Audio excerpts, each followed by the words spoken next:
बच्चों नमस्ते, जय माता दी। देखिए बच्चों, हम आपकी एनसीईआरटी बुक्स की 6.2 प्रश्नावली पढ़ा रहे हैं। क्वेश्चन नंबर 7 हम आपको बता रहे हैं। ठीक है, ध्यान दीजिए आप। कह रहा प्रमेय 1 का प्रयोग करते हुए, प्रमेय 1 का मतलब जानते हो बच्चों क्या है? प्रमेय 1 है बच्चों आपकी थेल्स प्रमेय। प्रमेय 1 जो है वो क्या है? थेल्स प्रमेय है। वही कहा इसने, प्रमेय 1 का प्रयोग करते हुए कि सिद्ध कीजिए कि एक त्रिभुज की एक भुजा के मध्य बिंदु से होकर दूसरी भुजा के समांतर खींची गई रेखा तीसरी भुजा को समद्विभाजित करती है। देखिए बच्चों, कह रहा प्रमेय 1 का प्रयोग करके, प्रमेय 1 जो आपकी बुक्स में है, एनसीईआरटी बुक्स में, वो थेल्स प्रमेय है। ठीक है, कह रहा प्रमेय का प्रयोग करके सिद्ध कीजिए कि एक त्रिभुज के एक भुजा के मध्य बिंदु से होकर, देखिए एक त्रिभुज बनाइए आप, ये आपका त्रिभुज हुआ, ये त्रिभुज है ए बी सी, ये आपका त्रिभुज हुआ। ठीक है, कह रहा त्रिभुज की एक भुजा के मध्य बिंदु से, एक भुजा का मध्य बिंदु मान लीजिए ये है, ये मध्य बिंदु हुआ, हमने इसको डी मान दिया। ठीक है, कह रहा मध्य बिंदु से होकर दूसरी भुजा के समांतर, इसके समांतर रेखा आपको खींचनी है, इसके समांतर रेखा आपने खींच दी ई, ये बिंदु हमने ई मान दिया। दूसरी भुजा के समांतर खींची गई रेखा तीसरी भुजा को समद्विभाजित करती है, इसको समद्विभाजित करती है। देखिए हमें दिया क्या है? दिया है बच्चों ए बी का मध्य बिंदु डी है, ये दिया है, अर्थात ए डी बराबर बी डी है। ठीक है, और क्या दिया है? और दिया है आपको दूसरी चीज दी है डी ई समांतर बी सी है, ये दिया हुआ है। कह रहा तीसरी दूसरी भुजा के समांतर तीसरी भुजा को समद्विभाजित करती है। सिद्ध आपको क्या करना है? सिद्ध करना है बच्चों ए ई बराबर ई सी, ये हमें सिद्ध करना है, ए ई बराबर ई सी सिद्ध करना है। ठीक है, कह रहा ए, अब ध्यान से सुनिए फिर से, कह रहा किसी त्रिभुज ए बी सी, मान लीजिए, कह रहा क्वेश्चन सुनिए, कह रहा प्रमेय 1 का प्रयोग करके सिद्ध कीजिए कि एक त्रिभुज के एक भुजा के मध्य बिंदु, हमने मान लिया ये त्रिभुज हुआ, इसकी एक भुजा ए बी हो गई, इसका मध्य बिंदु डी है। ठीक है, इसके अब इस भुजा के दूसरी भुजा के समांतर, तो बी सी के समांतर डी रेखा खींच दी। कह रहा सिद्ध कीजिए तीसरी भुजा को समद्विभाजित करता है, तो हमें ए ई बराबर ई सी सिद्ध करना है। अब देखिए बच्चों, आप थेल्स प्रमेय प्रयोग करिए, कह रहा प्रमेय नंबर 1 का प्रयोग करके। तो देखिए हमें दिया क्या है, अब हल में आइए आप, हमें पता है डी ई समांतर बी सी है, तो इसका अर्थ क्या हुआ? इसका अर्थ हुआ ए डी बटे डी बी बराबर ए ई बटे ई सी। ये बच्चों थेल्स प्रमेय है, थेल्स प्रमेय हुई आपकी ये। ठीक है, अब हमें पता है ए डी बराबर कितना है? ए डी बराबर बी डी है, आप रख दीजिए ए डी की जगह में मान, तो बी डी बटे डी बी बराबर ए ई बटे ई सी, एक कट जाएगा, यहाँ एक आ जाएगा, गुणा आप कर दीजिए तिरछा, तो ई सी बराबर ए ई आ गया। यही देखिए आपको सिद्ध करना था। अतः ए सी का मध्य बिंदु ई है, बस हमें यही सिद्ध करना था बच्चों। देखिए क्वेश्चन नंबर 7 आपका सिद्ध हो गया, बिल्कुल आसान सा क्वेश्चन था, कोई दिक्कत तो नहीं है आपको। अब क्वेश्चन नंबर बच्चों 9 8 की तैयारी करिए आप। क्वेश्चन नंबर 8 क्या है? क्वेश्चन नंबर 8 भी आपका ऐसे ही है बच्चों, बिल्कुल सेम ऐसे ही।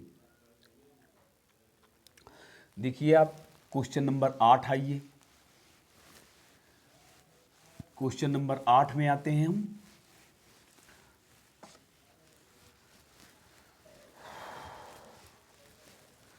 क्वेश्चन नंबर 8 है, प्रमेय 2 का प्रयोग करते हुए सिद्ध कीजिए कि एक त्रिभुज की किन्हीं दो भुजाओं के मध्य बिंदुओं को मिलाने वाली रेखा तीसरी भुजा के समांतर होती है।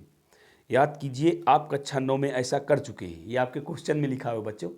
ठीक है, कह रहा है प्रमेय 2 का प्रयोग करते हुए, प्रमेय 2 का प्रयोग करते हुए, कह रहा है बच्चों, कह रहा प्रमेय 2 का प्रयोग करते हुए सिद्ध कीजिए कि किसी त्रिभुज, अब प्रमेय 2 क्या है? प्रमेय 2 क्या है बच्चों? प्रमेय 2 ये है कि किसी त्रिभुज के किसी त्रिभुज की आधार के समांतर खींची गई रेखा, शेष दो भुजाओं को यदि बराबर अनुपात में बांटती है तो बच्चों वो थेल्स प्रमेय होती है।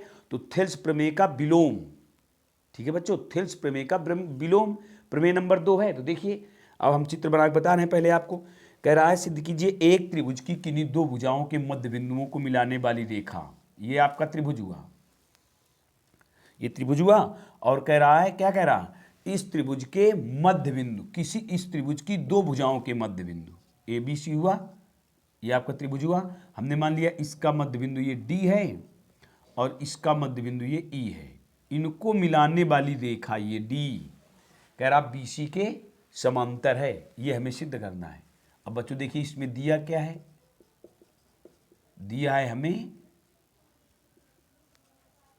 ए बी का मध्य बिंदु डी है, ठीक है। इसका अर्थ हुआ ए डी बराबर डी बी, ये हुआ। और क्या कह रहा, ए सी का मध्य बिंदु ई है, तो इसका मतलब क्या हुआ, ए ई बराबर ई सी हुआ, ये हो गया। अब देखिए बच्चों, अब आपको कह रहा प्रमेय नंबर 2 का प्रयोग करिए। तो डी और ई आप जानते हो ए बी और ए सी के मध्य बिंदु है, गौर कीजिए आप, हल में आइए, सिद्ध क्या करना है हमें, सिद्ध करना है आपको डी ई समांतर बी सी, ये सिद्ध करना है आपको।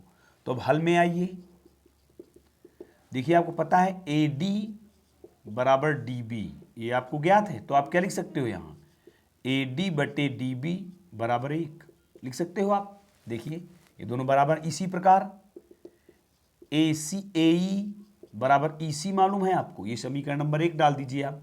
तो ए ई बटे ई सी बराबर कितना हो जाएगा 1, ये समीकरण नंबर 2 हो गया। अब 1 व 2 से, 1 व 2 से बराबर करिए आप, क्या हो जाएगा, ए डी बटे डी बी बराबर ए ई बटे ई सी बराबर कितना हुआ, 1 हुआ। हुआ बच्चों।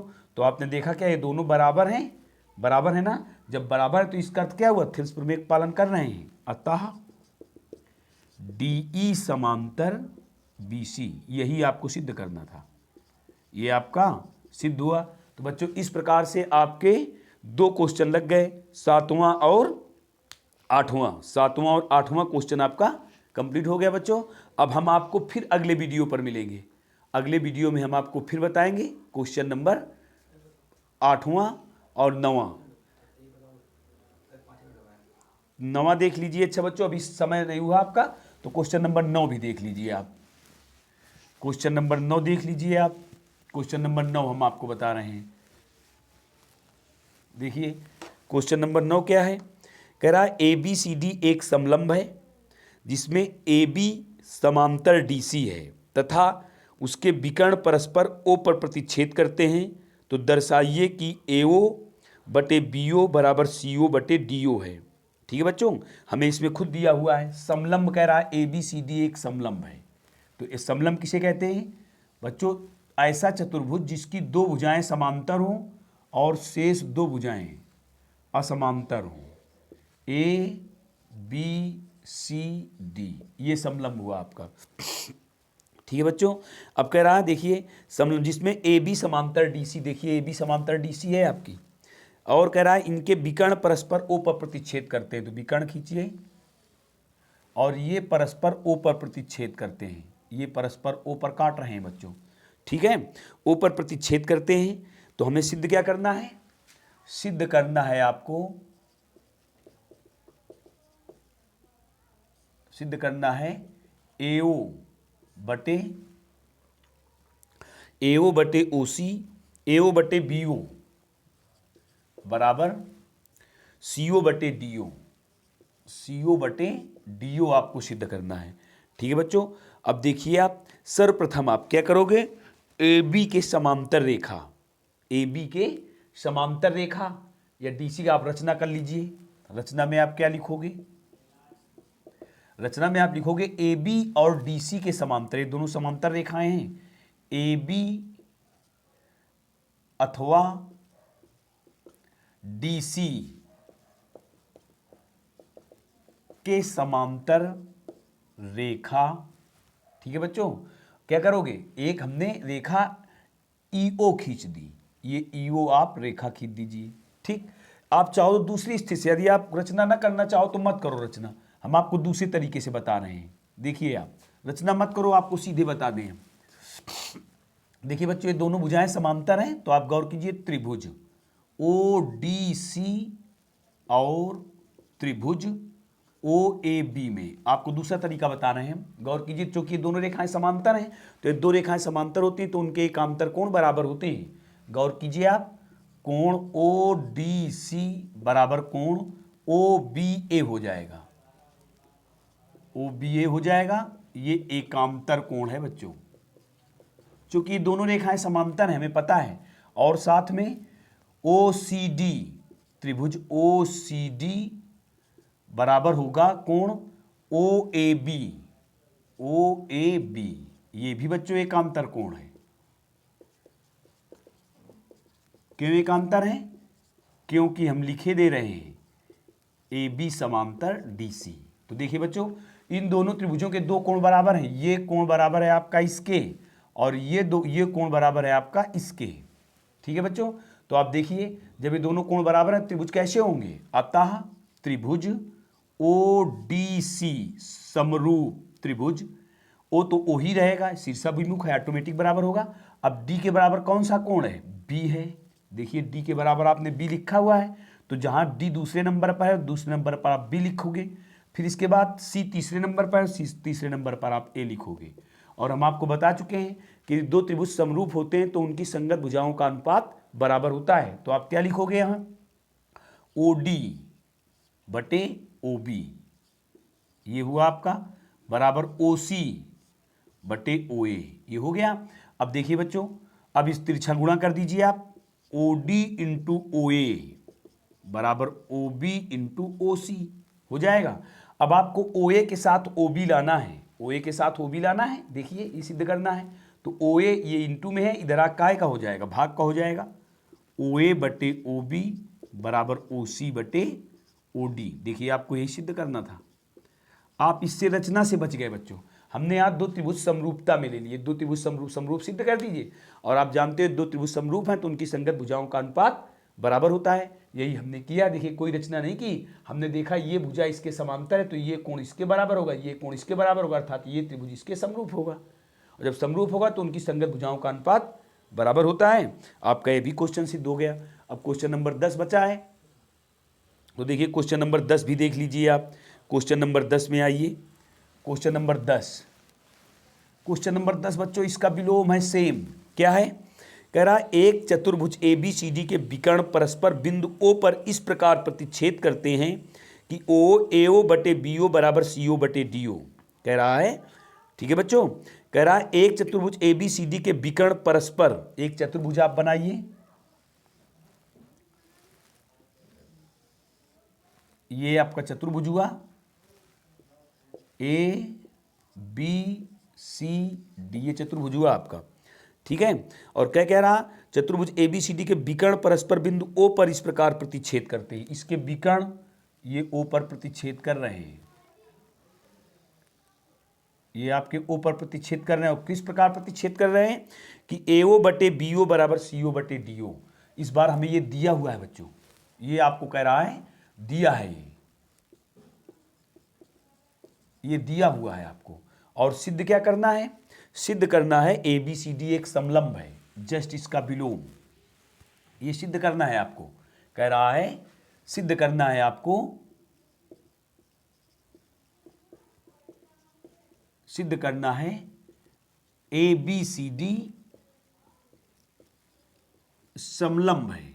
यदि बच्चों ए बी सी डी समलंब है तो इसका मतलब इसकी दो भुजाएं हमें समांतर सिद्ध करनी है। तो देखिए बच्चों, आप रचना क्या करोगे, आप किसी एक भुजा के समांतर, अब इसमें आप रचना कर दीजिए। आप करेंगे तो वैसे भी कर सकते हो, लेकिन वैसे आपको ए ओ बी ओ इनके कोण निकालने पड़ेंगे। आप इसमें थेल्स प्रमेय प्रयोग करोगे तो थोड़ा सा आसानी हो जाएगी आपको लिखने में। तो आप क्या करोगे, सर्वप्रथम रचना लिखिए आप, रचना, रचना में क्या लिखोगे, हमने ए बी के समांतर रेखा ई ओ खींची, ए बी के समांतर, ए बी के समांतर रेखा ईओ खींची। खींचिए आप ईओ, ये आपकी ईओ हो गई बच्चों, खींच दिया।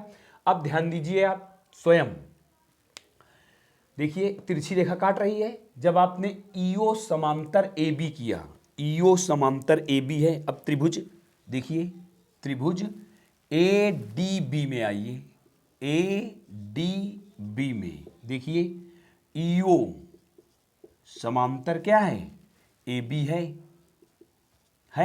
तो आप क्या लिखोगे, डी ई बटे ई ए बराबर डीओ बटे ओ बी। ये हुआ आपका, ठीक, कोई दिक्कत तो नहीं है।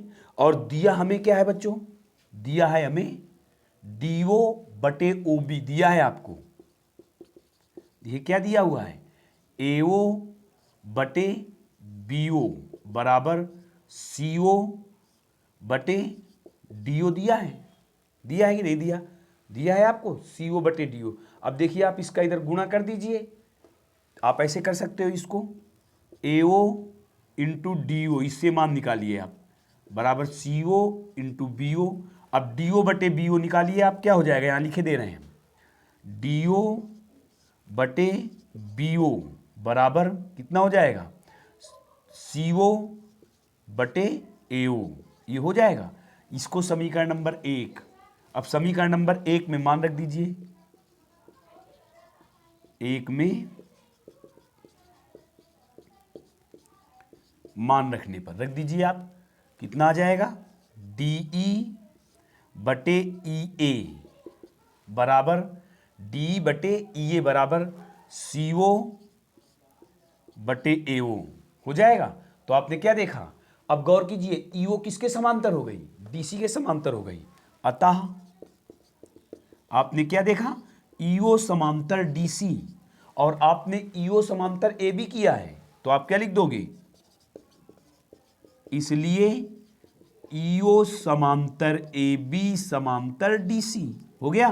तो अब देखिए आपने क्या सिद्ध किया, ए बी समांतर डीसी सिद्ध किया। अतः ए बी सी डी एक समलंब है। इसमें हमने थेल्स प्रमेय का प्रयोग कर दिया। बस बच्चों ये सिद्ध हो गया। तो इस प्रकार से आपकी ये प्रश्नावली बच्चों समाप्त हो गई। अगले टर्न पर हम आपको 6.3 प्रश्नावली के साथ मिलेंगे। तब तक के लिए बच्चों जय हिंद, जय भारत।